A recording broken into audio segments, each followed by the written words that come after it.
పూర్తి వివరాల కోసం స్క్రీన్ మీద కనిపిస్తున్న మొబైల్ నెంబర్ కాల్ చేసి సంప్రదించండి. షరతులు వర్తిస్తాయి. ఈ machine semi automatic hydraulic double die paper plate making machine, multipurpose paper plate making machine, all in one paper plate making machine, all type of paper plate making machine అంటారు.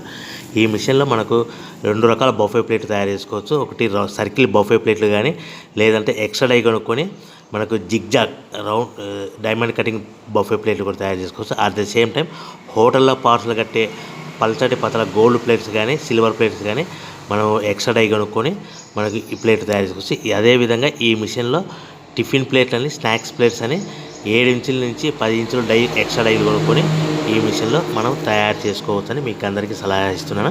మన machine కొనుక్కున్న తర్వాత దీనికి వచ్చే 2 HP మోటార్ని ఇంటి current meter కాకుండా దీనికి commercial category 2 metre fit చేసుకోవడం వల్ల భవిష్యత్తులో ఎలక్ట్రిసిటీ డిపార్ట్మెంట్ నుంచి మనకి ఎలాంటి ప్రాబ్లమ్స్ ఉండవని మీకు అందరికీ తెలియజేస్తున్నా. దీంట్లో 12 ఇంచుల బఫే ప్లేట్లు కానీ, 14 ఇంచుల బఫే ప్లేట్లు కానీ, సర్కిల్ లేదా జిగ్జాగ్ డైమండ్ బఫే ప్లేట్ తయారు చేసుకోవచ్చు. అట్ ద సేమ్ టైము పల్చడి పతల ప్లేట్ తయారు చేసుకోవచ్చు. At the same time extra die కొనుక్కొని 7 ఇంచుల నుంచి 10 ఇంచుల వరకు స్నాక్స్ ప్లేట్స్ అని, టిఫిన్ ప్లేట్స్ అని తయారు చేసుకోవచ్చు. ఈ మిషన్లో మనం ఎలాంటి టీ కప్పులు తయారు చేసుకోలేమని మీకు అందరికీ సలహా ఇస్తున్నాను. సో మనము మిషన్ కొనుక్కున్న తర్వాత మన తయారు చేసుకున్న పేపర్ ప్లేట్స్ మన సొంతంగా మన గ్రామంలో కానీ, పట్టణంలో కానీ, నగరంలో కానీ అమ్ముకునే విధానం ఉంటేనే వ్యాపారం మొదలు పెట్టవలసిందిగా కోరుతున్నాను. ఇంకా రా మెటీరియల్